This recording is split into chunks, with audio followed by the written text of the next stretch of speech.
अब दादी बिचारी क्या करे, नरसिंह जी की दादी,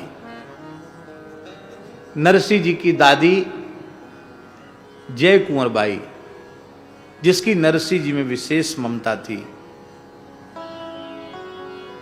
उसने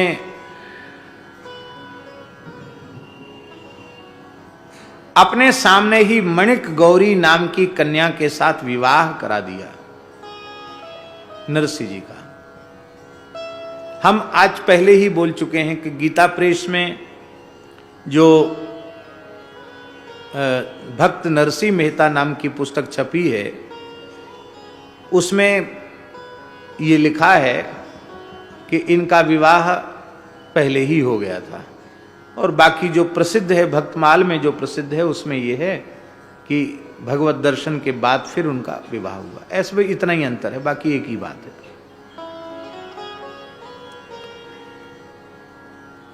तो आपका विवाह मणिक गौरी नाम की एक विप्र कन्या से विवाह हो गया था, और समय आने पर आपने जब युवावस्था में पदार्पण किया तो एक पुत्र का जन्म हुआ।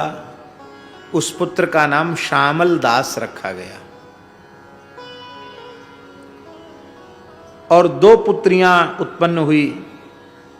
एक का नाम कुंवर सेना रखा गया, बड़ी पुत्री का नाम, और छोटी का नाम रतन सेना रखा गया। ऐसा वर्णन मिलता है।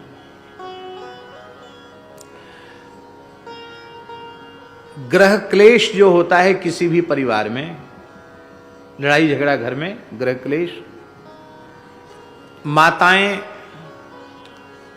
अनुचित न माने, नाराज भी न हो, अन्यथा भी न माने। ग्रह क्लेश में कई बार माताओं की बड़ी महत्वपूर्ण भूमिका रहती है। अब देखो, ध्रुव जी के चरित्र में देखने में क्या आता है,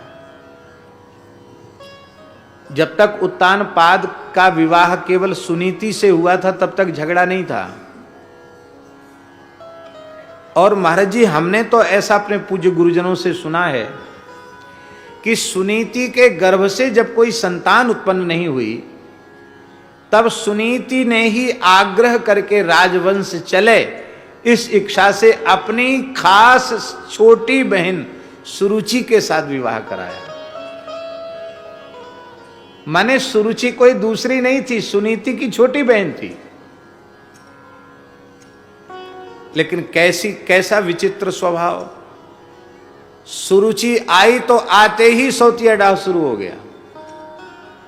और उसका कारण क्या था कि सुनीति जब विवाहित होकर के आई, सुरुचि जब विवाहित होकर के आई, तो सुरुचि के तो कोई संतान हो नहीं पाई, इसके पहले ही सुनीति गर्भिणी हो गई। ये द्वेष का कारण बना। अरे मैं तो इसलिए परिणाई गई थी कि मेरे गर्भ से जो बालक होगा वो गद्दी पर बैठेगा। अब तो मेरे ब्याह के बाद मैं तो अभी गर्भिणी हुई नहीं, और मेरी जेठी ये गर्भिणी हो गई, तो उसको वहां से निकाल दिया गया। और महाराज जी,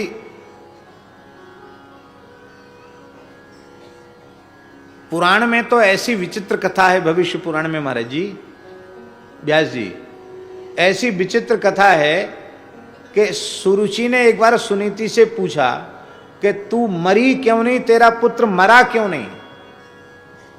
उसने कहा बहन क्यों? बोले जब तेरे पेट में बालक था तब मैंने जहर दिया था तुझे, पर न तू मरी, तेरा बालक भी नहीं मरा, क्यों नहीं मरा, उसका कारण बता। तो सुनीति ने कहा है, देवर्षि नारद जी की आज्ञा से मैंने गोवत्स द्वादशी का व्रत किया था, गो सेवा की थी, गो पूजन किया था। गो माता की महिमा से, कृपा से मेरे गर्भ का नाश नहीं हुआ और मेरा भी नाश नहीं हुआ, तो मुझे भी वह व्रत बताओ। तो सुनीति ने सुरुचि को भी गोवत्स द्वादशी का व्रत बताया। गोवत्स द्वादशी माने कार्तिक कृष्ण द्वादशी। गोवत्स द्वादशी का व्रत सुनीति ने सुरुचि को बताया, और उस व्रत के प्रभाव से ही सुरुचि ने भी एक पुत्र को जन्म दिया, उत्तम।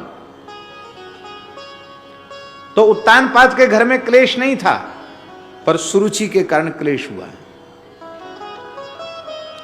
दशरथ जी के यहां कोई क्लेश नहीं था, पर केकई के कारण, भले ही राम जी की इच्छा से, राम जी के संकल्प से, वो अलग बात है।